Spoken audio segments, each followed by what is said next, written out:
اعوذ باللہ من الشیطان الرجیم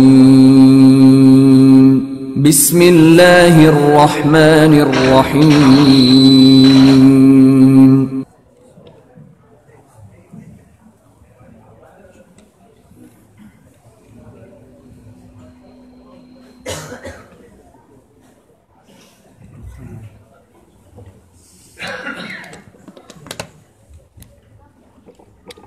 الحمدللہ وکفا والسلام علی عبادہ الذین اصطفی اما بعد اعوذ باللہ من الشیطان الرجیم بسم اللہ الرحمن الرحیم یوم لا ینفع مال ولا بنون الا من اتی اللہ بقلب سلیم سبحان ربک رب العزت عما یصفون وسلام علی المرسلین والحمد للہ رب العالمین اللہم صل علی سیدنا محمد وعلی آل سیدنا محمد وبارک وسلم۔ انسان کی زندگی کے 3 دن اہم ہوتے ہیں۔ ایک جب بچہ دنیا میں پیدا ہوتا ہے، پیدا ہوتے ہی شیطان اس کو مس کرتا ہے، اس وجہ سے بچہ روتا ہے۔ اللہ کرے کہ کوئی نیک آدمی پاس ہو جو ایک کان میں اذان دے، دوسرے میں اقامت سنائے اور تحریک بھی کرے۔ دوسرا، جب انسان دنیا سے جاتا ہے، موت کا دن وہ بڑا اہم ہوتا ہے۔ اللہ کرے کہ اس وقت بھی کوئی اللہ والا پاس ہو جو ہمیں کلمہ یاد دلائے اور آخری وقت میں اللہ کی طرف ہمارا رجوع کروا دے۔ تیسرا دن انسان کی زندگی کا وہ اہم جب سارے انسان اللہ رب العزت کے سامنے قیامت کے دن پیش ہوں گے، اس کو یوم التغابن کہا گیا ہے۔ تغابن کا مطلب ہوتا ہے فیصلہ۔ یوم یجمعکم لیوم الجمع ذالک یوم التغابن۔ اللہ فرماتے ہیں بندے تیرے لیے وہ فیصلے کا دن ہوگا، یا تو زندگی کی بازی جیت جائے گا یا زندگی کی بازی ہار جائے گا۔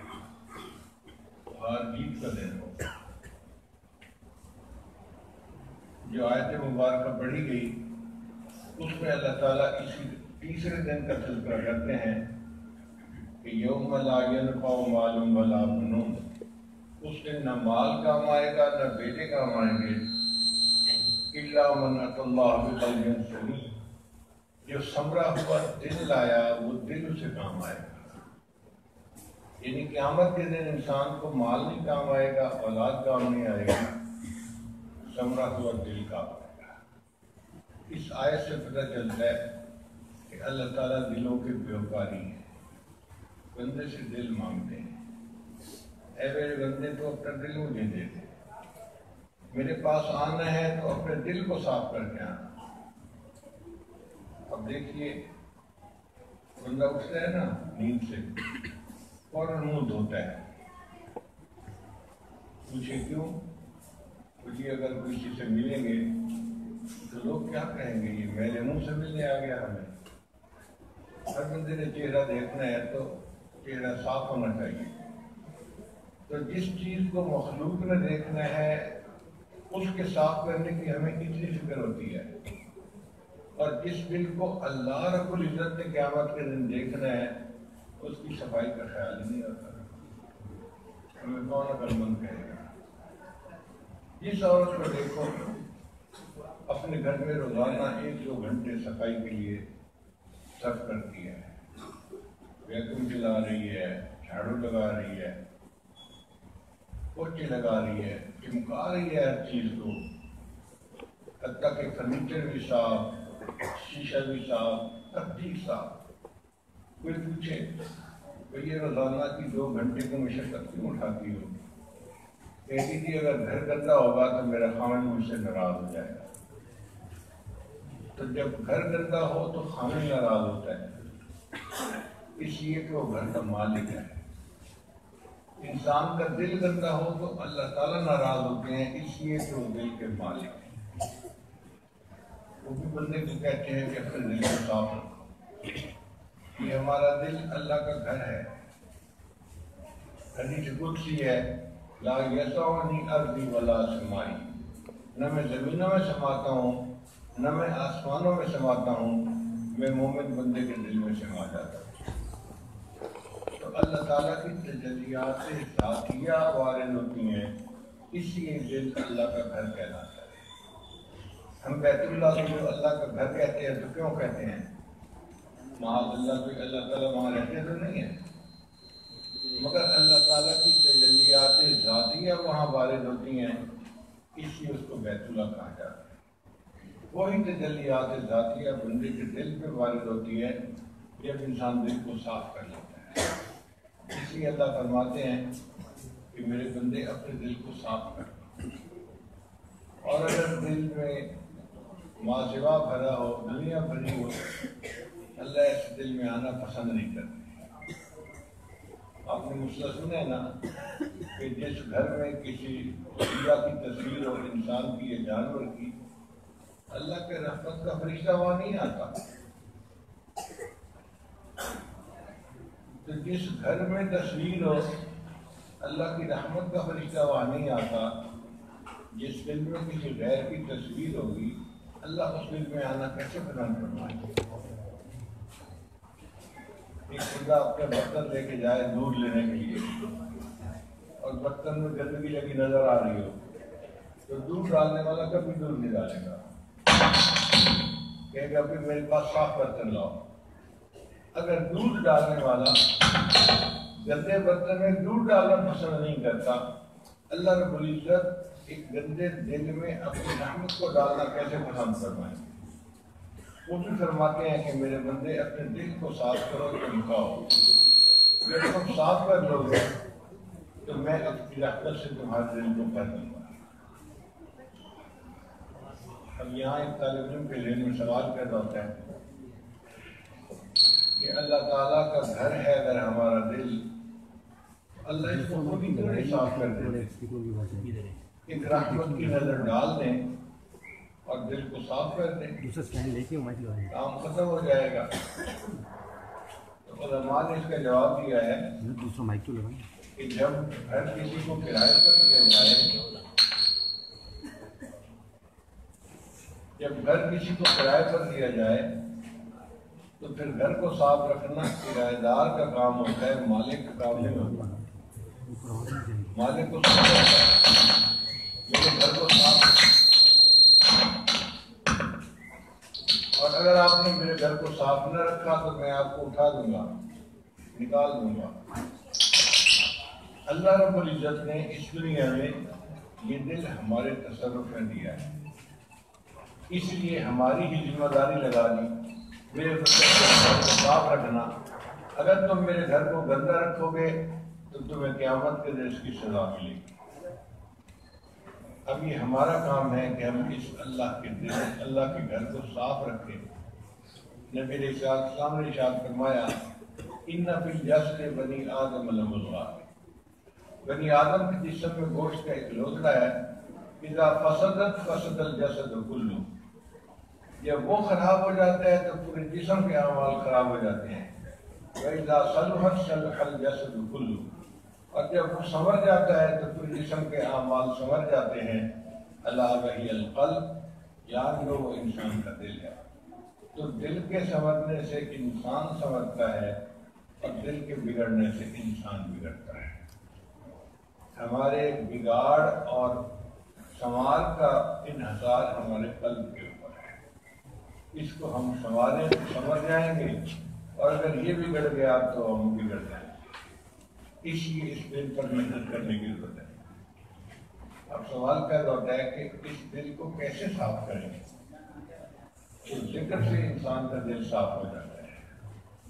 یہ جو اللہ کا ذکر ہے نا، یہ انسان کے دل کو بالکل صاف کر دیتا ہے۔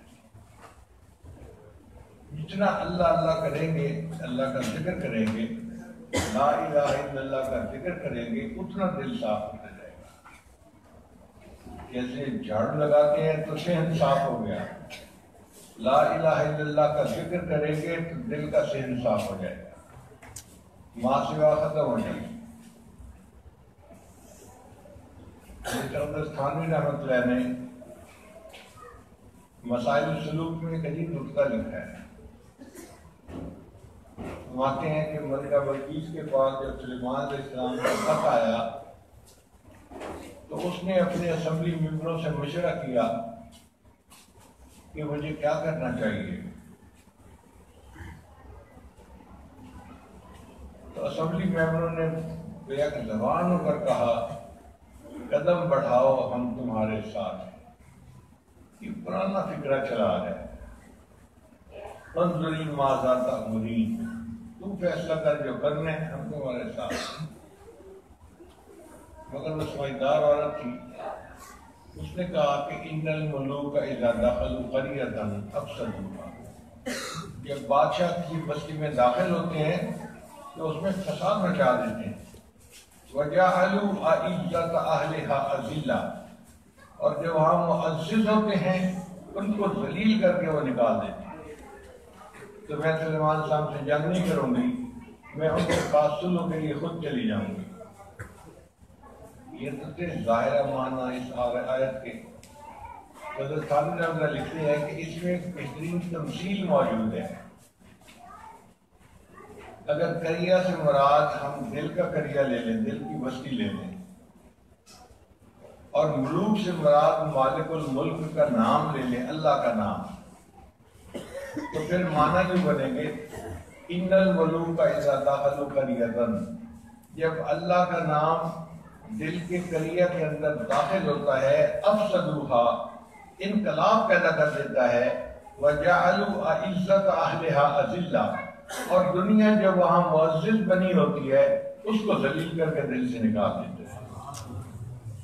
تو اللہ کا ذکر انسان کے دل سے ماں سوا کی محبت کو نکال دیتا ہے، دنیا حقیر ہو جاتی ہے اور دل صاف ہو جاتا ہے۔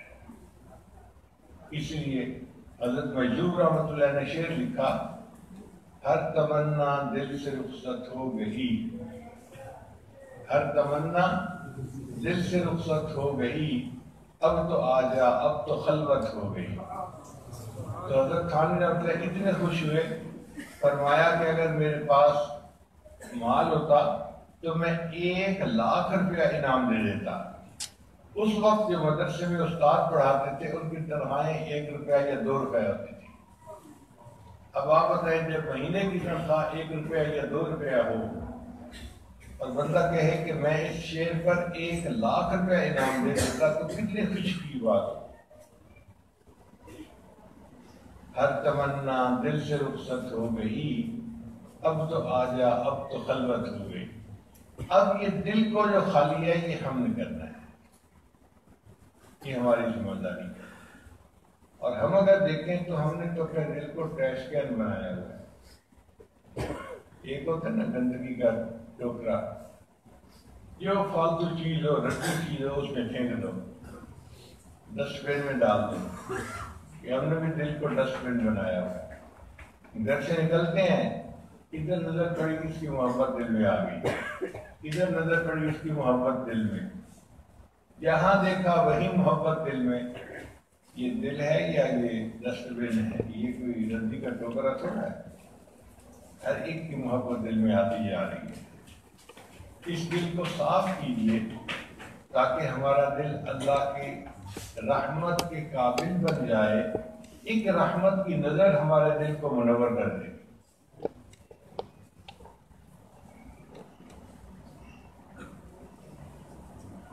جب انسان گناہ کرتا ہے تو دل کے اوپر ایک کالا نقطہ لگ جاتا ہے، اگر توبہ کر لے تو وہ دھل جاتا ہے، اور اگر پھر گناہ کرے تو دوسرا نقطہ لگ جاتا ہے، اور نقطے لگتے لگتے لگتے ایک ایسا وقت آتا ہے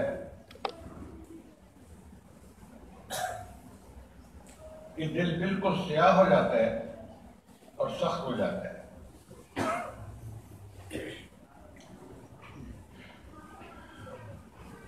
اللہ تعالیٰ فرماتے ہیں ثم قست قلوبکم من بعد ذلک، اس کے بعد ہمارے دل سخت ہو گئے، وہی عقل حجارہ، یہ پتھر کی مانند ہو گئے، او اشد قسوہ، بلکہ پتھروں سے بھی زیادہ سخت ہو گئے۔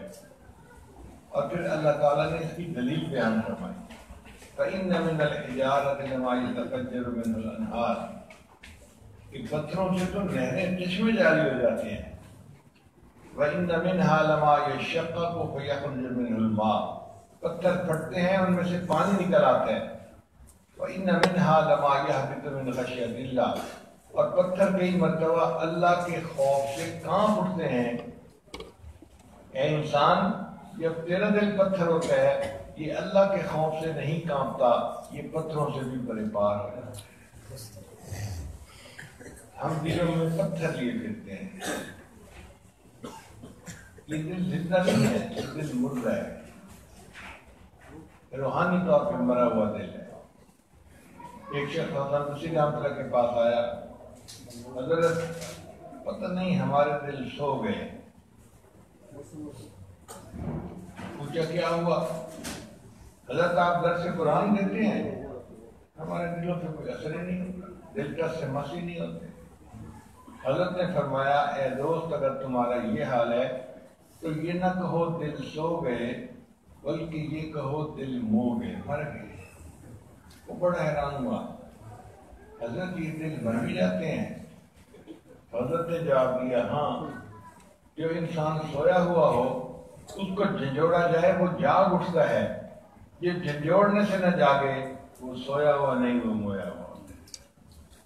درس قرآن دیا جائے اور دل پہ اثر نہ ہو، یہ قلب کی موت کی علامت ہے۔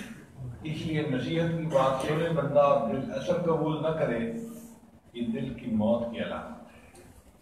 اللہ تعالیٰ ہمارے دلوں کو زندہ رکھے اور ہمارے دلوں کو اللہ تعالیٰ نور سے منور فرما دے۔ اور یہ جو ظلمتیں گناہوں کی ہم نے دل میں جمع کی ہیں، ان ظلمتوں سے نجات پانے کی ضرورت ہے، اور اس کے لیے اللہ کا ذکر کثرت سے کرنا پڑے گا۔ کچھ عرصہ ذکر کیجیے، پھر اس کی لذت خود محسوس کیجیے۔ یہ صرف باتیں نہیں ہیں، اس کے اثرات ہیں۔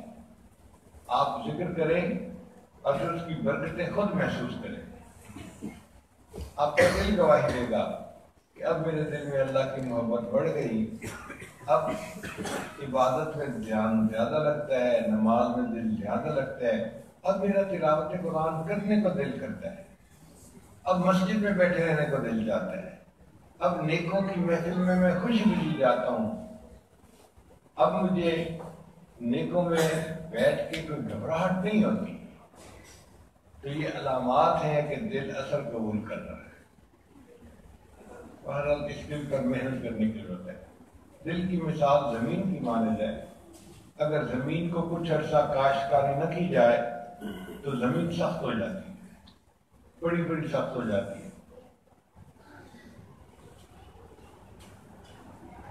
دل کی بھی مثال ایسی ہے، اگر دل پر محنت نہ کی جائے تو کچھ مدت گزرنے کے بعد دل کی زمین سخت ہو جاتی ہے۔ اللہ تعالیٰ قرآن مجید میں بنی اسرائیل کے بارے میں فرماتے ہیں، فَقَالَ عَلَيْهِمُ الْأَمَدُ فَقَسَتْ قُلُوبُهُمْ، ان پر ایک طویل مدت غفلت کی گزر گئی، ان کے دلوں کو سخت کر دیا گیا۔ تو غفلت کی زندگی گزارنے پر اللہ دلوں کو سخت کر دیتے ہیں۔ اس لیے اس دل پر محنت کرنی پڑے گی تاکہ یہ دل نرم ہو جائے، یہ دل اللہ تعالیٰ کے نور سے بھر جائے۔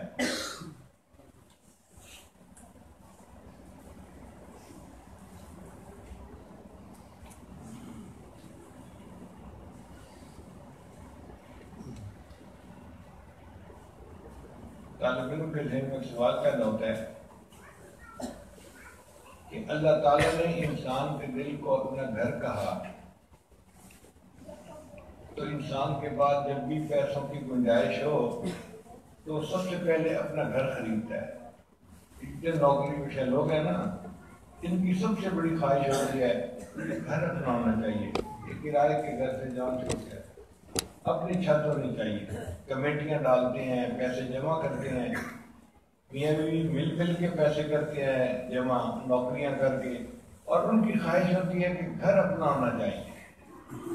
سب سے بڑی تمنا گھر اپنا ہو، تو گھر کو خریدنے کی اتنی چاہت ہوتی ہے انسان کے اندر۔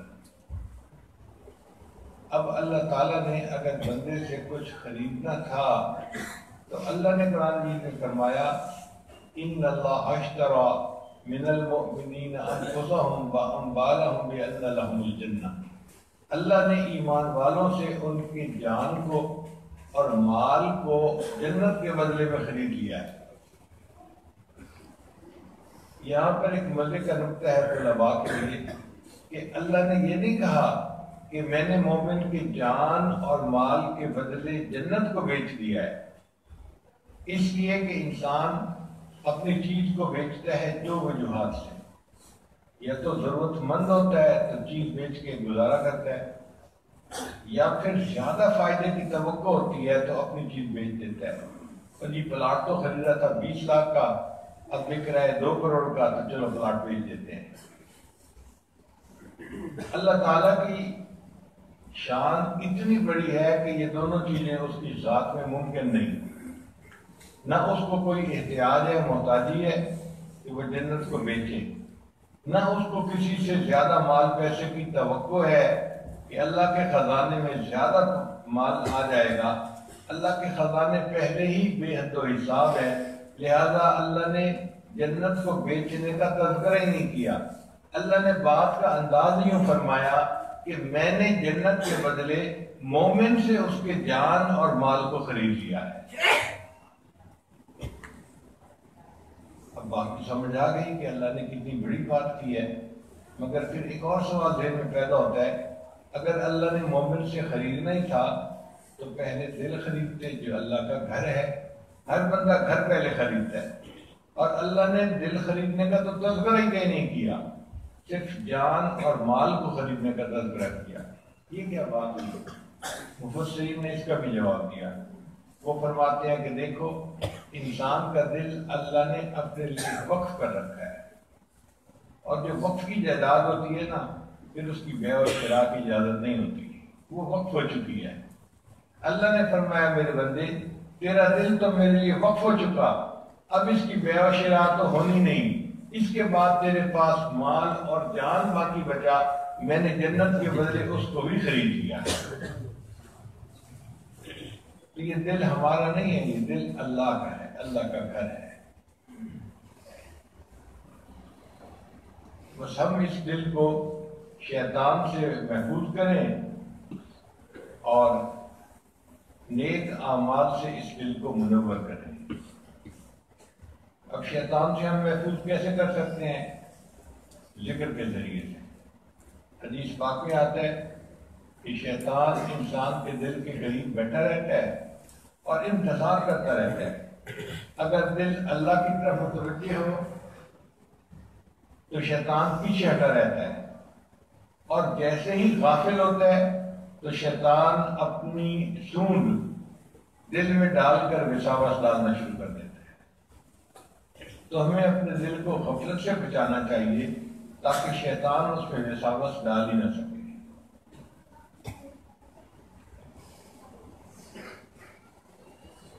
چنانچہ علماء نے لکھا ہے کہ ہمارے دل کی مثال بیت اللہ کی مانند ہے، ہمارے دل کی مثال بیت اللہ کی مانند ہے، اور شیطان کی مثال ابرہہ کی مانند ہے۔ ابرہہ بادشاہ تھا جو یمن سے چلا تھا بیت اللہ کو قبضہ کرنے کے لیے، اور یہ شیطان بھی ابرہہ ہے، یہ بھی ہمارے دل پر جو اللہ کا گھر ہے اس پر قبضہ کرنا چاہتا ہے۔ تو اللہ نے ابابیل کو کہا تھا کہ کنکریاں مار کے ان کو کھائے ہوئے بھوسے کی طرح بنا دو، تو ابابیل نے کنکریاں پھینکی اور ہاتھیوں کے لشکر کو کھائے ہوئے بھوسے کی طرح بنا دیا۔ اللہ تعالیٰ بھی یہی چاہتے ہیں، میرے بندے یہ ابرہہ میرے گھر پر قبضہ کرنا چاہتا ہے، اب تم بھی ابابیل کی طرح ذرا کنکریاں لگاؤ۔ اللہ ہمارے پاس تو کنکریاں ہیں نہیں، ہم کیسے کنکریاں لگائیں؟ اللہ فرماتے ہیں تم جب لا الہ الا اللہ کی ضرب لگاتے ہو نا تو یہ شیطان کے اوپر اس طرح پڑتی ہے جس طرح گولی ہوتی ہے، اور وہ شیطان کھائے ہوئے بھوسے کی طرح بن جاتا ہے۔ اس لیے لا الہ الا اللہ کا ذکر کرنے والے حضرات شیطان کے وساوس سے محفوظ ہو جاتے ہیں، ان کے دل منور ہوتے ہیں اور دل اللہ کے ذکر سے بھر جاتے ہیں۔ تو ذکر کے دو بڑے فائدے ہیں، ایک تو ذکر انسان کے دل کو ماسوا سے پاک کر دیتا ہے، دو عالم سے کرتی ہے بے گانا دل کو، عجب چیز ہے لذت آشنائی۔ تو ایک تو ماسوا سے پاک کر دیتی ہے، اور دوسرا یہ کہ اللہ کی محبت دل میں بھر جاتی ہے، ذکر سے ذات کی محبت پیدا ہوتی ہے۔ ہم جب اللہ کا ذکر کثرت کے ساتھ کریں گے نا تو اللہ تعالیٰ کی محبت ہمارے دل میں بھر جائے گی، اور اس محبت کی وجہ سے پھر اللہ کی عبادت کرنی ہمارے لیے آسان ہو جائے گی۔ آپ دیکھیں ایک ماں اپنے بیٹے کی 24 گھنٹے کی خادمہ ہے، نوکرانی ہے، اور کبھی شکوہ نہیں کرتی، میرا بیٹا بہت دودھ پیتا ہے، میرا بیٹا بہت روتا ہے، میرا بیٹا بہت کپڑے بدلتا ہے، بہت یہ کرتا ہے، وہ سارے کام کرتی ہے اور چپ رہتی ہے محبت کی وجہ سے۔ محبت کی وجہ سے 24 گھنٹے کی خدمت اس کو آسان نظر آتی ہے۔ اسی طرح جب انسان کے دل میں اللہ کی محبت آتی ہے تو پھر اس کو 24 گھنٹے عبادت کرنی آسان نظر آتی ہے۔ وہ شکوہ نہیں کرتا کہ 5 نمازیں تھکا دیتی ہیں، اس کو تو الٹا لطف اور مزہ آتا ہے کہ بار بار اللہ کے دربار میں حاضر ہو اور بار بار اللہ تعالیٰ کے سامنے سجدہ ریز ہو جائے۔ ہم نے دیکھا ہے بعض نوجوان ہاتھ میں فون رکھتے ہیں اور تھوڑی دیر بعد فون کو دیکھتے ہیں، کوئی میسج تو نہیں آیا، کوئی کال تو نہیں آئی۔ ان کا تعلق جہاں ہوتا ہے وہ اتنا مضبوط ہوتا ہے کہ دل چاہتا ہے کہ بار بار بات کرنے کو موقع ملے، بہانے بہانے سے بات کرتے ہیں۔ ایک صاحب مجھے اپنے گھر کھانے کے لیے لے گئے بیرون ملک میں، اور جیسے ہی گاڑی میں بیٹھے انہوں نے فون ملایا بیوی کو، وہ سب گاڑی میں بیٹھ گئے ہیں اور چل رہے ہیں، 15 منٹ میں پہنچ جائیں گے۔ کوئی چلے آپ نے اطلاع دے دی، کافی تھا۔ پھر 2-3 منٹ بعد اس نے پھر کال ملائی، اب ہم فلاں چوک پہ پہنچ گئے ہیں اور پہنچنے والے ہیں، بس میں آپ کو بتانا چاہتا تھا۔ چلو یہ بھی ٹھیک ہے۔ پھر اس نے 2-3 منٹ بعد پھر تیسری مرتبہ کال ملے، یعنی میں نے اندازہ لگایا کہ اس نے اس 15 منٹ کے سفر میں کم از کم 15 مرتبہ اپنی بیوی کو کال ملا کے بات کی۔ اصل میں تو وہ بیوی سے بات کرنا چاہتا تھا، بہانا چاہیے تھا، اور وہ بہانا مل گیا تھا۔ اب ہم فلاں جگہ پہنچے ہیں، اب فلاں جگہ پہنچے ہیں، اچھا اب میں نے گاڑی کو بریک لگا دی ہے اور ہم گاڑی شروع کر کے آ رہے ہیں۔ یہ 15ویں کال جو تھی اس نے اس کو یہ میسج دیا۔ تو میں نے دل میں سوچا کہ دیکھو جہاں محبت ہوتی ہے انسان وہاں بات چیت کے بہانے ڈھونڈتا ہے۔ اسی طرح جس بندے کو اللہ سے محبت ہوتی ہے وہ نفلیں پڑھنے کے بہانے ڈھونڈتا ہے۔ اس کا دل چاہ رہا ہوتا ہے میں اللہ سے ہم کلامی کروں، میں اللہ کے سامنے پیش ہوں، تو اس لیے وہ نماز کو بہانہ بناتا ہے اپنے اللہ سے ملاقات کا۔ یہ نماز اللہ سے ملاقات ہے۔ حدیث مبارکہ میں آتا ہے کہ جب انسان نماز شروع کرتا ہے اللہ تعالیٰ اس کے سامنے اپنی تجلی فرماتے ہیں۔ کاش کہ ہماری آنکھیں ہوں تو ہم اس تجلی کو دیکھیں۔ آنکھ والا تیرے جوبن کا تماشا دیکھے، دیدہ ایک اور کو کیا آئے نظر کیا دیکھے۔ ہم اندھے لوگ ہیں، کیا دیکھتے ہیں، نماز میں کچھ محسوس ہی نہیں ہوتا۔ اس لیے اللہ تعالیٰ نے بنی قوم نوح علیہ السلام کی قوم کو اندھی قوم کہا ہے۔ انہم کانوا قوما عمین، وہ تو اندھی قوم تھی۔ اب اندھی قوم سے مراد یہ نہیں تھا کہ وہ ظاہری آنکھوں سے نابینا تھے، وہ دل کے نابینا تھے۔ 1000 سال نوح علیہ السلام نے ان کو دعوت دی اللہ کی طرف اور وہ ایمان نہیں لائے، یہ ان کے دل کا اندھا پن تھا۔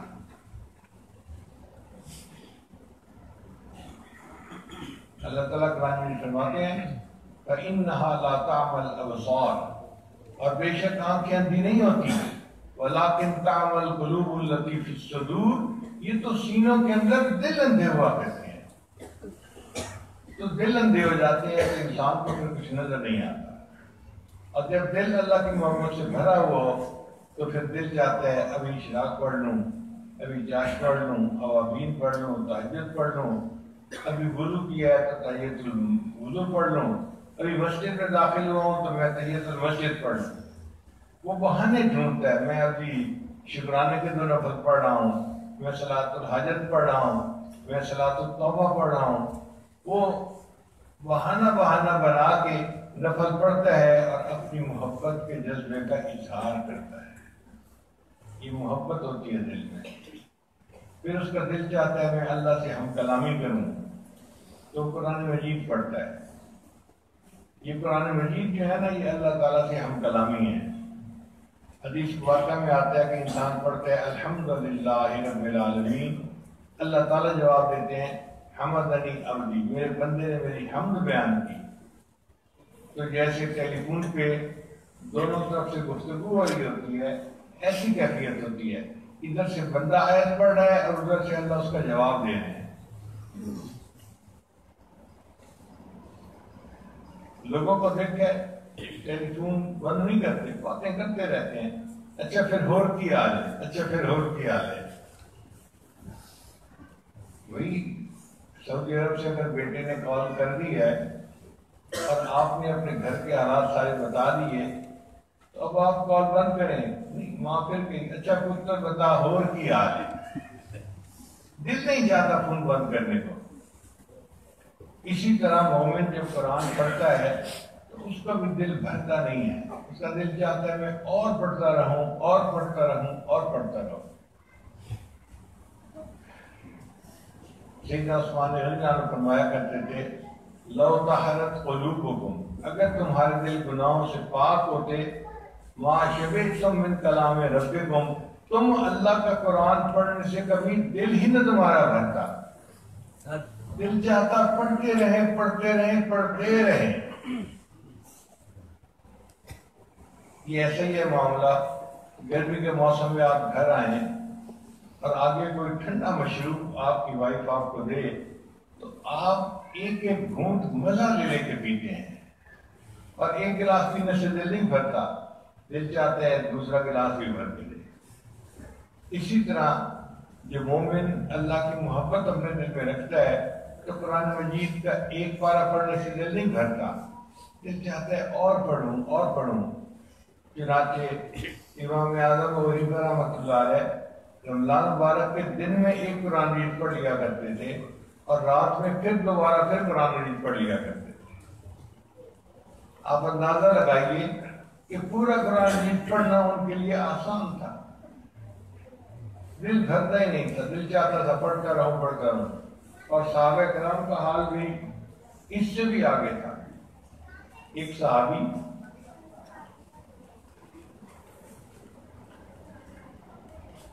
ڈیوٹی دے رہے تھے پہرے کی، انہوں نے سوچا کہ میں کیوں بیٹھ کے اپنا وقت گزاروں، ٹائم ہے تو بہتر ہے کہ میں نفل کی نیت مار لیتا ہوں۔ چنانچہ ایک ٹیلا تھا، اس کی چوٹی پہ انہوں نے 2 رکعت کی نیت مانگ لی۔ پہرا دے رہے تھے رات کو کہ دشمن کہیں رات کو حملہ کر کے مسلمانوں کو نقصان نہ پہنچائے، شب خون نہ مار لے۔ اب اللہ کی شان دیکھیے کہ دشمن اپنے گروپ کو لے کے آ گیا۔ اب جب وہ آئے تو انہوں نے دیکھا کہ ٹیلے کے اوپر ایسے لگتا ہے جیسے کوئی بندہ کھڑا ہے، اندھیرا تھا، صاف نظر تو نہیں آیا، لیکن انہوں نے آزمانے کے لیے کہ یہ کیا ہے تیر پھینکا، تو وہ تیر ان کو جسم میں لگا اور خون نکلنے لگا۔ اس وقت تک خون نکلنے کا مسئلہ واضح نہیں ہوا تھا، اب ادھر سے خون نکل رہا ہے جسم سے اور وہ اپنی نماز شروع کیے ہوئے ہیں۔ ہمارے جسم پہ مکھی آ کے بیٹھ جائے تو ساری توجہ ختم، مچھر کاٹ لے توجہ ختم۔ ان کے جسم میں تیر لگا، اور تیر پہ چھوٹی سی چیز نہیں، تیر جہاں لگتا تھا وہاں جسم کو کاٹ دیتا تھا. اب خون کا فوارہ چھوٹا ہوا ہے اور وہ نماز پڑھتے جا رہے ہیں. پھر انہوں نے دوسرا تیر مارا، وہ بھی جسم میں لگا اور وہاں سے بھی خون نکلا. پھر تیسرا تیر مارا تو تیسری جگہ سے خون نکلا. اب 3 جگہ سے اگر خون بہ رہا ہو تو آپ اندازہ لگا سکتے ہیں نا کہ جسم سے کتنا تیزی سے خون نکلتا ہے. اب کپڑے بھی خون سے لچڑ گئے اور خون تیزی سے نکل بھی رہا ہے. ان کو خیال آیا میں اگر اسی طرح کھڑا رہوں گا تو خون زیادہ نکل جائے گا اور میں تو بے ہوش ہو کے گر جاؤں گا اور لشکر والوں کو پتہ نہیں چلے گا کہ دشمن قریب ہے، تو میرے فرض منصبی میں جو ہے وہ خلل آ جائے گا. انہوں نے جلدی سے نماز کا سلام پھیرا اور اپنے ساتھی کو جگایا اور کہنے لگے کہ اگر مجھے اپنے فرض منصبی میں خلل پڑنے کا ڈر نہ ہوتا میں تیروں پہ تیر تو کھاتا رہتا، سورہ کہف کو پورا کیے بغیر سلام نہ پھیرتا. کتنا ان کو لطف آتا ہوگا قرآن مجید کے پڑھنے میں کہ میں سورہ کہف کو پورا مکمل کیے بغیر سلام نہ پھیرتا. یہ محبت کی وجہ ہوتی ہے اور یہ محبت ذکر سے دل میں پیدا ہوتی ہے. ذکر سے ذات کی محبت پیدا ہوتی ہے دل میں. جتنا اللہ کا ذکر زیادہ کریں گے اتنا اللہ کی محبت بڑھتی جائے گی اور پھر یہ محبت انسان کو عبادت پر کھڑا کر دیتی ہے. آپ دیکھیں ایک ماں سارا دن کام کر کر کے تھکی ہوئی ہے، وہ اپنی بیٹی کو کہتی ہے کہ بیٹی آج تو میں کپڑے دھو دھو کے اتنا تھک گئی ہوں، بس میں نے عشاء کی نماز پڑھنی ہے اور پڑھتے ہی سو جانا ہے، مجھے ڈسٹرب کوئی نہ کرے. تو بیٹی کہتی ہے ٹھیک ہے امی آپ عشاء کی نماز پڑھتے ہی سو جائیں. ماں عشاء کی نماز پڑھتی ہے اور جیسے ہی عشاء کا سلام پھیرا تو اس کا سعودی عرب میں گیا ہوا بیٹا اچانک گھر آ جاتا ہے بغیر اطلاع کے، سرپرائز دیتا ہے. اب بیٹے کی آواز سن کے ماں اپنے بیٹے سے باتیں کرنے بیٹھ جاتی ہے. گھنٹہ بیٹھی باتیں کر رہی ہے، فریش ہے. بیٹی پوچھتی ہے امی آپ تو کہہ رہی تھی میں تھک گئی ہوں، مجھے کوئی ڈسٹرب نہ کرے، میں نے فوراً سو جانا ہے. تو ماں کہے گی بیٹا میں تھکی ہوئی تو تھی لیکن تیرے بھائی کی آواز سن کے میری ساری تھکان ختم ہو گئی. جس طرح محبت کی وجہ سے بیٹے کی آواز سنتے ہی ماں کی تھکن ختم ہو جاتی ہے، اسی طرح مومن بھی اپنی سارے دن کی جو ہے وہ محنت سے تھکا ہوا ہوتا ہے اور وہ تھکے ہوئے اونٹ کی طرح چل کے بستر کی طرف جاتا ہے، لیکن جب مسلح پہ قدم رکھتا ہے تو ساری اس کی نیند ختم ہو جاتی ہے اور وہ فریش ہو کے اللہ کی عبادت پہ لگ جاتا ہے اور پوری رات قیام میں ہی لگا دیتا ہے.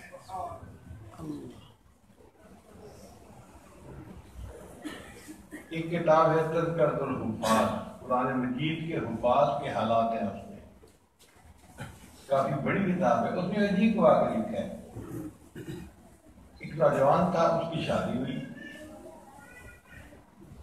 جب وہ بیوی کے پاس گیا تو میاں بیوی دونوں نے فیصلہ کیا کہ ہم 2 رکعت نفل پڑھتے ہیں پھر ہم آپس میں ملاقات کریں گے. تو خامن تھوڑا آگے کھڑا ہو گیا اور بیوی پیچھے کھڑی ہو گئی. اب بیوی نے تو چند منٹ میں 2 رکعت نفل پڑھ لیے اور خامن صاحب نے جب قرآن مجید کی تلاوت شروع کی تو وہ تلاوت کرتا جا رہا ہے، کرتا جا رہا ہے، کرتا جا رہا ہے، حتیٰ کہ ساری رات ختم ہو گئی. صبح سحری کا وقت شروع ہو گیا، فجر کا وقت ہونے لگ گیا. جب فجر کے وقت اس نے سلام پھیرا نا تو تب اس کو فیل ہوا کہ بیوی پیچھے بیٹھی ہے اور یہ میری شادی کی رات ہے. وہ خیال ہی دل سے نکل گیا تھا. اس نے سوری کیا کہ سوری مجھے خیال دل سے نکل گیا تھا تو مجھے یاد نہیں رہا، اچھا دن میں ملاقات کر لیں گے. اب یہ کہہ کے وہ فجر کی نماز پڑھنے کے لیے گیا.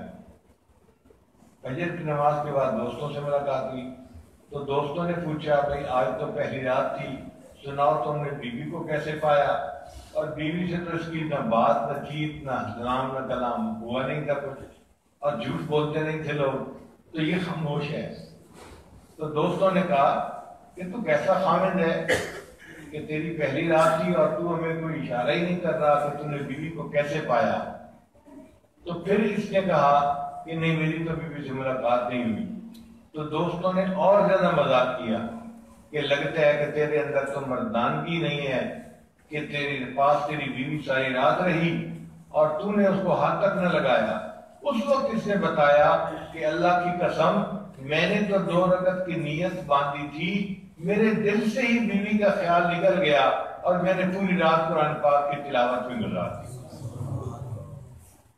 جب اللہ کی محبت دل میں ہوتی ہے تو پھر انسان کو نماز میں ایسا لطف اور مزہ آتا ہے، تلاوت میں ایسا مزہ آتا ہے۔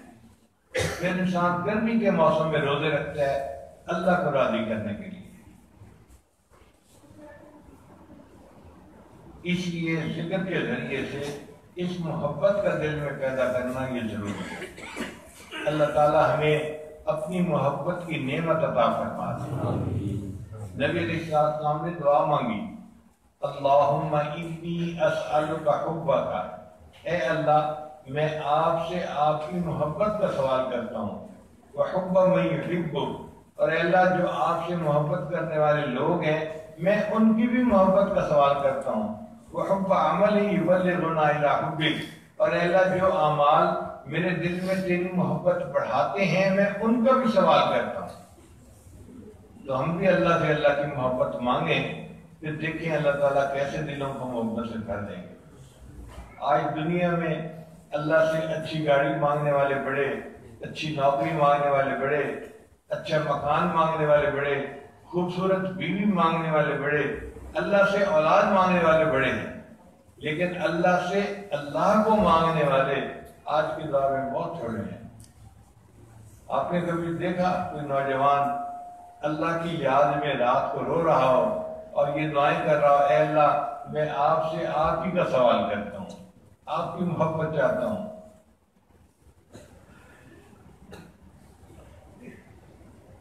تیری محفل بھی گئی، چاہنے والے بھی گئے، شب کی آہیں بھی گئی، صبح کے نالے بھی گئے۔ آج وہ نوجوان نظر نہیں آتے جو جلد پہ اٹھ کر اللہ کے سامنے روتے تھے اور اللہ سے اللہ کی محبت مانگتے تھے۔ ان کے سینوں میں اللہ کی محبت کی آگ جلی ہوتی تھی جو ان کو تڑپا کے رکھ دیتی تھی۔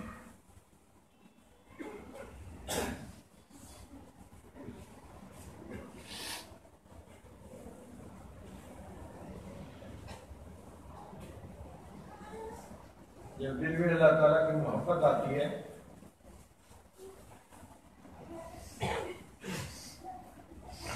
تو اللہ تعالیٰ بندے کو آزماتے بھی ہیں۔ علامہ اقبال نے خوبصورت شعر لکھا، جفا جو عشق میں ہوتی ہے وہ جفا ہی نہیں، جفا نہ ہو تو محبت میں کچھ مزہ ہی نہیں۔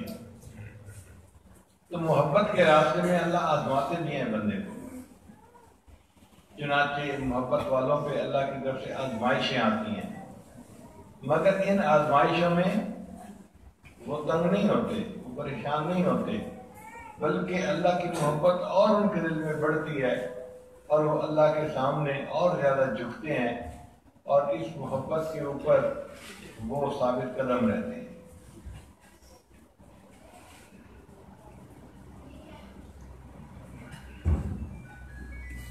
شاید نے شعر کہا، تیرے عشق نے مجھے غم دیا، تیرے عشق نے مجھے غم دیا، میرے غم کی عمر دراز ہو۔ اب اس کو غم ملا ہے اللہ کی محبت میں اور یہ دعا مانگ رہا ہے کہ اللہ میرے غم کی عمر کو دراز کر دینا، لمبا کر دینا۔ تیرے عشق نے مجھے غم دیا، میرے غم کی عمر دراز ہو، وہ مقام آئے میرے خدا، میرے عشق پہ تجھ ناز ہو۔ اللہ عشق میں ایسا بھی مقام آ جائے کہ میرے عشق پہ تجھ ناز ہو۔ اور حدیث سے ثابت ہوتا ہے کہ جو اللہ کے ایسے بندے ہوتے ہیں جو رات اٹھ کر تہجد پڑھتے ہیں خوبصورت بیوی پاس ہوتی ہے، اللہ فرشتوں کی محفل میں بیٹھ کے اس کا تذکرہ کرتے ہیں، دیکھو یہ تھکا ہوا میرا بندہ تھا، باقی سارے تھکے ہوئے سو گئے، اس نے پھر بھی جو ہے تہجد کی نیت باندھ لی، یہ میرا کیسا اچھا بندہ ہے، اور اس کو دیکھو اس کے پاس اس کی خوبصورت دل میں گھر کرنے والی بیوی موجود ہے، یہ اپنا ٹائم اس کے ساتھ گزار سکتا تھا، پھر اٹھ کے اس نے جو تہجد کی نیت باندھی، اس کے دل میں میری محبت کا کیا حال ہے۔ اللہ تعالیٰ فرشتوں میں اپنے ان محبین کا تذکرہ فرماتے ہیں۔ تو شاید کہتے ہیں کہ اللہ کرے مجھے عشق میں وہ مقام ملے کہ میرے اللہ کو میرے عشق پہ ناز ہو۔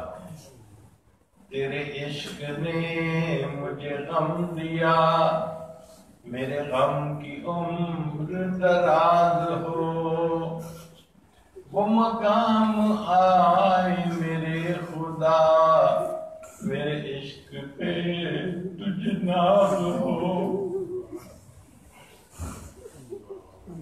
بندی کی محبت پہ اللہ ناز کر رہے ہو، اس کے دل میں میری کتنی محبت ہے، یہ کتنا میرا چاہنے والا ہے، یہ کتنا مجھ پہ فدا ہونے والا میرا بندہ ہے۔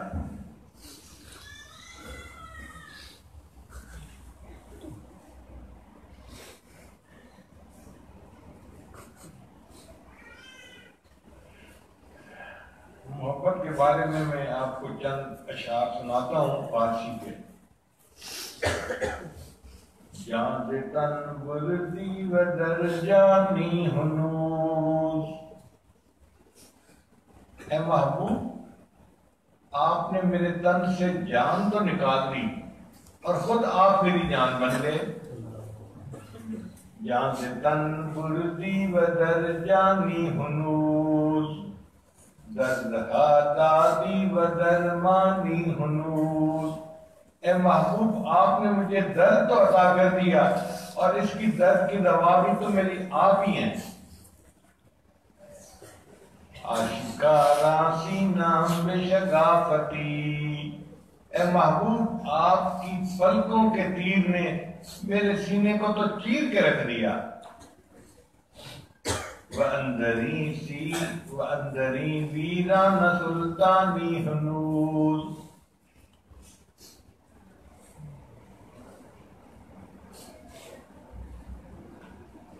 ملک دل کر دی خراب بستے ناز، اے محبوب آپ نے ناز کی تلوار سے میرے دل کو ویران کر دیا۔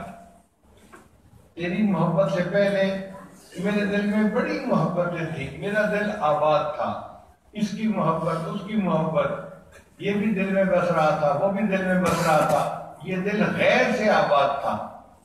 تیری ناز کی تلوار ایسی چلی کہ سب محبتیں نکل گئیں، تو نے میرے دل کو ویرانہ کر دیا۔ وَأَنْدَرِي وِيرَانَ سُلْطَانِي ہنوز، اور اس ویرانے میں ابھی بھی سلطانی بادشاہی آپ ہی کی ہے۔ قیمت خود ہر دو عالم گفتئی، اے محبوب آپ نے اپنے وصل کی قیمت دو عالم کہی ہے کہ نہ اس دنیا کی وہ خواہش دل میں رہے نہ آخرت کی وہ خواہش دل میں رہے۔ قیمت خود ہر دو عالم گفتئی، نرخ بالا کن کے ارزانی ہنوز، اے اللہ یہ دو عالم کی خواہشات کو چھوڑ دینا، یہ تو بہت تھوڑی قیمت ہے، آپ اپنی قیمت بڑھا دیجئے، آپ نے بڑا سستا سودا کیا ہے۔ تو جو اللہ کی محبت کرنے والے ہوتے ہیں ان کو اللہ کے لیے سب کچھ قربان کرنا پھر آسان نظر آتا ہے، وہ سب کچھ دینے کے لیے تیار ہو جاتے ہیں۔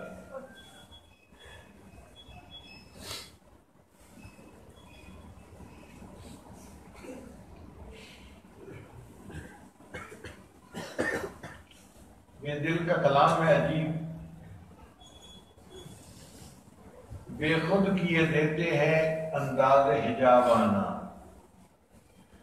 بے خود کیے دیتے ہیں انداز حجابانہ، آ دل میں تجھے رکھ لوں اے جلوے جانانا، اے محبوب کے جلوے آ تجھے میں اپنے دل کے اندر رکھ لیتا ہوں۔ بے خود کیے دیتے ہیں انداز حجابانہ، آ دل میں تجھے رکھ دوں اے جلوے جانانا، کیوں آنکھ ملائی تھی، کیوں آگ لگائی تھی۔ یہ عجیب شعر تھا ہے شاید، اس لیے کہ جو محبت کا تعلق ہے نا، اس میں دستور یہ ہے کہ پہلے اللہ آنکھ ملاتے ہیں، تب بندے کے دل میں اللہ کی محبت آتی ہے۔ یحبہم ویحبونہ، قرآن مجید کی آیت اس کے اوپر جو ہے تصدیق کر رہی ہے۔ اللہ فرماتے ہیں پہلے اللہ نے ان سے محبت کی، پھر انہوں نے اللہ سے محبت کی۔ تو جو اللہ سے محبت کرتے ہیں پہل وہ نہیں کرتے، پہل اللہ کی طرف سے ہوتی ہے۔ یحبہم کا لفظ پہلے ہے۔ اب اس محبت کو اللہ نے دل میں جو پیدا کیا تو پہل کس نے کی؟ اللہ نے کی۔ تو شاعر کہتا ہے کیوں آنکھ ملائی تھی، کیوں آگ لگائی تھی، اب رخ کو چھپا بیٹھے کر کے مجھے دیوانہ۔ اب جب میرے دل میں خوب آگ بھڑک گئی ہے تو اب آپ محبوب آپ نے رخ کو چھپا لیا اور پردے میں ہو کے بیٹھ گئے۔ جب انسان کے اوپر قبض کی کیفیت طاری ہو نا، اس وقت میں اللہ تعالیٰ کو یہ سنانے کا بڑا مزہ آتا ہے۔ کیوں آنکھ ملائی تھی، کیوں آگ لگائی تھی، اب رخ کو چھپا بیٹھے کر کے مجھے دیوانہ۔ کیا لطف و معاشر میں میں شکوے کیے جاؤں، کیا لطف و معاشر میں شکوے کیے جاؤں، وہ ہنس کے کہیں جائیں دیوانہ ہے دیوانہ۔ ایسی محبت ہو کہ میں قیامت کے دن اللہ آپ کے سامنے شکوے کرتا رہوں اور آپ ہنس کے کہیں کہ یہ تو دیوانہ ہے دیوانہ۔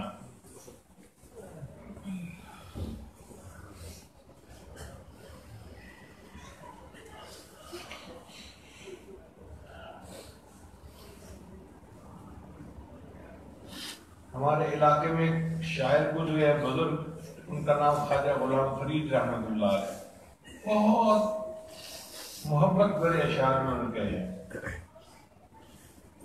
اگر آپ سمجھتے ہیں زبان تو مزہ آئے گا، اور نہیں سمجھتے تو میں کچھ اردو میں ترجمہ بھی کر دوں گا۔ وہ فرماتے ہیں اور کہانی مول نہ بھانی، الف ہی کو ہم بس میاں جی۔ اے میاں جی مجھے ایک الف کافی ہے، الف سے مراد اللہ، اس کے سوا مجھے کوئی کہانی اچھی نہیں لگتی، کوئی بات ہی نہیں اچھی لگتی۔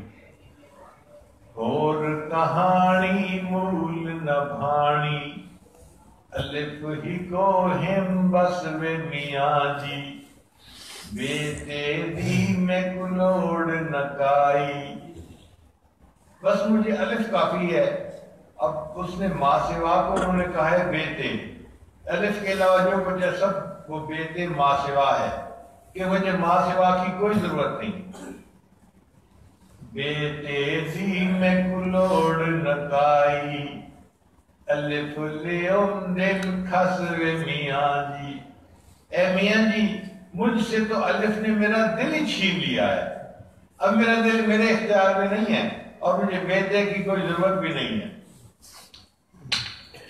الف کی تم بے بس میاں جی، اب مجھے تو الف اللہ نے بے بس کر کے رکھ دیا ہے، اس لیے اب میرے دل پہ میرا بس نہیں چلتا، وہ اللہ کے ساتھ جڑ چکا ہے، اب اس میں کسی اور کی گنجائش نہیں ہے۔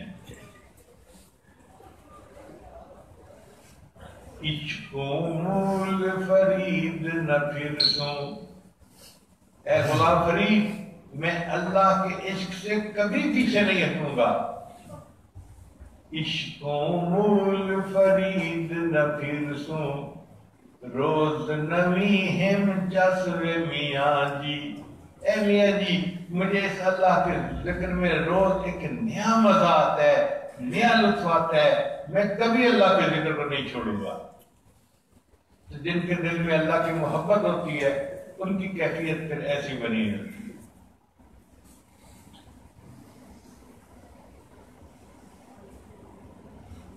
آپ نے فارسی، اردو اور پنجابی کے اشعار تو سن لیے، اب عربی کے بھی اشعار سنا دیتے ہیں۔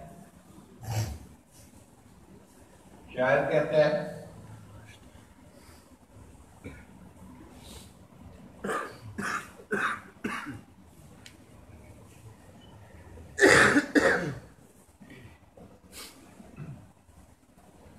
واللہ ما طلعت شمس ولا غربت الا وانت فی قلبی ووسواسی. اللہ کی قسم کبھی سورج طلوع نہیں ہوا اور غروب نہیں ہوا، اور اے محبوب تو تو میرے خیالوں میں اور میری یادوں میں ہر وقت ہی ہوتا ہے. واللہ ما طلعت شمس ولا غربت الا وانت فی قلبی ووسواسی ولا جلست الى قوم احدثهم الا وانت حدیثی بین جلاسی. اور اللہ کی قسم میں کبھی دوستوں کی محفل میں نہیں بیٹھتا مگر دوستوں کی محفل میں میری زبان پہ تذکرے تو محبوب تیرے ہی ہوتے ہیں. ولا ذکرتک محزونا ولا طربا الا وحبک مقرون بانفاسی. اے محبوب میں نے کبھی خوشی اور غم میں تجھے یاد نہیں کیا مگر میرے سانسوں میں تیری محبت ہی تو لپٹی ہوتی ہے. وَلَا هَمَمْتُ بِشُرْبِ الْمَاءِ مِنْ عَطَشٍ إِلَّا رَأَيْتُ خَيَالًا مِنْكَ فِي الْكَأْسِ. ارے محبوب میں نے شدید پیاس کی حالت میں کبھی پانی کا پیالہ نہیں پیا مگر اس پیالے میں پانی میں تیری تصویر کو ڈھونڈ رہا ہوتا ہوں. پی تو میں پانی رہا ہوتا ہوں مگر اس پانی میں تیری تصویر تلاش کر رہا ہوتا ہوں. محبت انسان کو ایسے کر دیتی ہے. پھر نمازیں پڑھنی، نیکی کرنا، عبادت کرنا، تلاوت کرنا، یہ سب کام آسان ہو جاتے ہیں، بلکہ انسان پھر اللہ کے لیے اپنا سب کچھ قربان کرنے کے لیے تیار ہو جاتا ہے. کتابوں میں مشہور واقعہ ہے، سیدنا ابراہیم علیہ السلام اپنی بکریوں کو چراتے پھر رہے تھے. ایک بندہ قریب سے گزرا اور گزرتے ہوئے اس نے پڑھا سبحان ذی الملک والملکوت، سبحان ذی العزت والعظمت والہیبت والقدرت والکبریاء والجبروت. جب اس نے اللہ کی تعریف اتنے اچھے انداز میں بیان کی تو ابراہیم علیہ السلام کا دل تڑپ گیا. آپ رک گئے، اس بندے کو کہا اے بھائی ایک مرتبہ یہ الفاظ پھر کہہ دینا. اس نے کہا کہ اس کے بدلے مجھے کیا دیں گے؟ بھائی آدھا ریوڑ جو ہے نا بکریوں کا وہ میں تمہیں دے دوں گا، تم مجھے یہ الفاظ پھر سنا دو. اس نے پھر سنا دیے. اب جب اللہ کی تعریف دوبارہ پھر سنی اس انداز میں تو دل اور تڑپ گیا. دل نے کہا ہوتی رہے ثنا تیرے حسن و جمال کی. اے اللہ یہ آپ حسن و جمال کے تذکرے کرتا رہے اور آپ کا خلیل آپ کے یہ تذکرے سنتا رہے.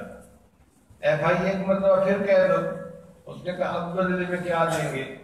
بھائی باقی آدھا ریوڑ بھی آپ کو دے دوں گا. اس نے وہ لے کے پھر ایک دفعہ بات سنا دیے.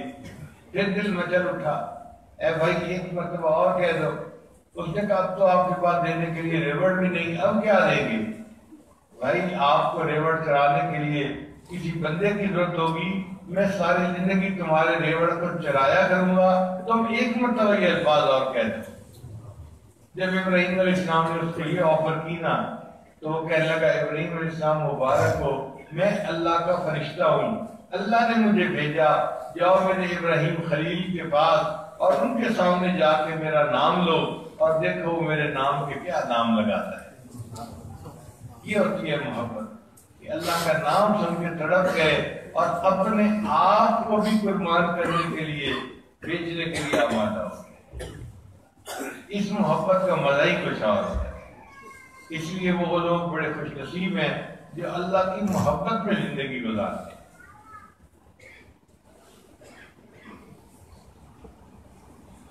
حضرت نگوئی رحمۃ اللہ علیہ نے اس جگہ لکھا ہے کہ اگر کسی بندے نے ساری زندگی میں ایک مرتبہ محبت سے اللہ کا نام لیا، اگر کسی بندے نے ساری زندگی میں ایک مرتبہ محبت سے اللہ کا نام لیا، یہ جو ایک مرتبہ محبت سے اللہ کا لفظ بولا ہے یہ کبھی نہ کبھی اس بندے کے لیے جہنم سے نکلنے کا سبب بن جائے گا۔ اس ایک مرتبہ اللہ کے لفظ کو کہنے پر یہ بندہ کبھی نہ کبھی جہنم سے ضرور نکال لیا جائے گا۔ ایک مرتبہ محبت سے اللہ کا لفظ کہنا اتنا قیمتی ہے۔ تو آج آپ بھی ایک مرتبہ دل کی گہرائیوں سے محبت کے ساتھ اللہ کا نام کہہ دیجیے۔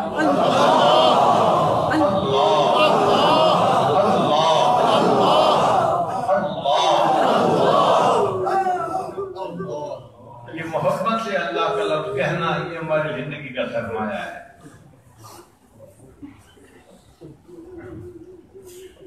امام غزالی رحمۃ اللہ اپنی کتاب میں لکھتے ہیں کہ قیامت کے دن ساری مخلوق اللہ کے سامنے کھڑی ہوگی، اللہ ایک فرشتے کو کہیں گے کہ ان بندوں میں سے جو مجھ سے محبت کرنے والے ہیں انہیں کہو کہ وہ عرش کے قریب ہو جائیں۔ تو فرشتہ اعلان کرے گا کہ اللہ سے محبت کرنے والے عرش کے قریب ہو جائیں، تو باقی لوگ ان کو جگہ دیں گے اور اللہ سے محبت کرنے والے عرش کے قریب ہو جائیں گے۔ پھر فرشتہ ان سے پوچھے گا کہ تم کیسے دعویٰ کرتے ہو کہ تم اللہ سے محبت کرنے والے؟ وہ جواب دیں گے ہم پوری زندگی شریعت کے مطابق گزارتے تھے، ہم نے اپنے پورے دن اور پوری راتیں اللہ کی عبادت میں گزاری، ہم نماز پڑھتے تھے، تلاوت کرتے تھے، ہم اللہ کے راستے میں جہاد کرتے تھے، ہم نے اپنا مال اللہ پہ قربان کیا، اپنی جان اللہ پہ قربان کی، ہم تو اللہ کے دیدار کے انتظار میں زندگی گزارتے تھے، اور اب جب موقع آیا ہے تو بس اب ہم عرش کے قریب ہو گئے ہیں، ہم چاہتے ہیں کہ اللہ ہمیں اپنا دیدار عطا فرما دے۔ تو فرشتہ اللہ سے پوچھے گا یا اللہ یہ سارے بندے کہتے ہیں ہم تو تہجد پڑھتے تھے، راتوں کو جاگتے تھے، مصلی پہ بیٹھے رہتے تھے، تسبیح پڑھتے تھے، مراقبے کرتے تھے، اپنا مال اللہ کے راستے میں خرچ کرتے تھے، اپنا وقت اللہ کے راستے میں خرچ کرتے تھے، اللہ والوں کی صحبت میں بیٹھتے تھے، ہم اللہ سے محبت کرتے تھے اور اللہ کی دیدار کی طرف میں زندگی گزارتے تھے، تو اب ہم عرش کے قریب ہو گئے، ہم چاہتے ہیں کہ اللہ ہمیں اپنا دیدار عطا فرمائے۔ امام غزالی فرماتے ہیں یہ باتیں سن کے اللہ فرمائیں گے یہ لوگ بالکل ٹھیک کہتے ہیں، یہ میری یاد میں زندگی گزارنے والے، میری محبت میں زندگی گزارنے والے لوگ ہیں، اب ان کا حساب لیتے ہوئے مجھے شرم آتی ہے، کہہ دو اس کو کہ یہ بلا حساب جنت میں داخل ہے۔ تو امام غزالی رحمۃ اللہ لکھتے ہیں کہ اللہ سے محبت کرنے والوں کا اللہ تعالیٰ قیامت میں حساب نہیں لیں گے، اللہ سے محبت کرنے والوں کا اللہ قیامت میں حساب نہیں لیں گے، بلا حساب جنت عطا فرمائے۔ چنانچہ ہمارے علاقے میں ایک اور بزرگ گزرے ہیں، ان کا نام ہے بلے شاہ، انہوں نے پنجابی زبان میں بڑا اچھا کلام کہا ہے۔ وہ فرماتے ہیں پورے کاغذ کتاب نہ ہوں دے، اگر سفید کاغذوں کو میں کتاب کی جلد بنا کے جلد بنا دوں تو اس کو کتاب تو کوئی نہ کہے گا، اس پر تو کچھ بھی نہیں لکھا ہوا، تو صاف کاغذ ہے سارے۔ تو فرماتے ہیں کورے کاغذ کتاب نہ ہوں دے، سارے پھول گلاب نہ ہوں دے، اور بلے شاہ ہر پھول گلاب کا پھول نہیں ہوتا، گلاب کا پھول تو کوئی کوئی ہوتا ہے، باقی اور طرح کے پھول ہوتے ہیں۔ کورے کاغذ کتاب نہ ہوں دے تے سارے پھول گلاب نہ ہوں دے، تے جے کر یاری لائیے بلیا تے یارہ نال حساب نہ ہوں دے۔ اور اے بلے شاہ اگر کسی سے یاری لگائے نا تو جس سے یاری لگی ہوئی ہو اس سے حساب کرنے کو دل نہیں چاہتا. اور واقعی بات ایسی ہے، یہ بندہ اللہ سے یاری لگائے گا، قیامت کے دن اللہ اس سے حساب نہیں کریں گے اور اس کو بلا حساب جنت عطا فرمائیں گے. اللہ تعالیٰ ہمیں بھی اپنے ان بندوں میں شامل فرمائے اور ہمارے دلوں کو اپنی محبت سے لبریز فرمائے. الحمدللہ کہ یہاں آ کر بہت دل خوش ہوا ہے. اللہ تعالیٰ نے ایک جگہ بنا دی ہے جہاں پہ لوگ آ کر اللہ کے عشق کی پڑیاں لے کے جا سکتے ہیں، اللہ کی محبت کا رنگ چڑھا کے جا سکتے ہیں. مجھے تو اندازہ نہیں تھا، میں تو بہت سالوں کے بعد آیا ہوں، شاید 10-15 سال کے بعد. تو اس ذہن سے آیا تھا کہ میں جاؤں گا، میں اگر ذکر ہوگی تو 10-15 بندے جمع ہوں گے تو ہم دعا کر کے آ جائیں گے. مگر یہاں الحمدللہ اللہ سے محبت کرنے والے نوجوانوں کو، بوڑھوں کو دیکھ کے بہت خوشی ہو رہی ہے کہ واقعی یہ عشق کی دکان بن گئی ہے. اللہ تعالیٰ حضرت حافظ صاحب کے اس فیض کو قیامت تک کے لیے جاری ساری فرما دے اور ان کی نسلوں کو اللہ دین کے لیے قبول فرمائے، اور جو آنے والے ہیں اللہ تعالیٰ ان سب کو اپنی محبت کا جام پلائیں اور ان کو اپنی محبت میں زندگی گزارنے والا بنا دیں. وآخر دعوانا ان الحمد للہ رب العالمین.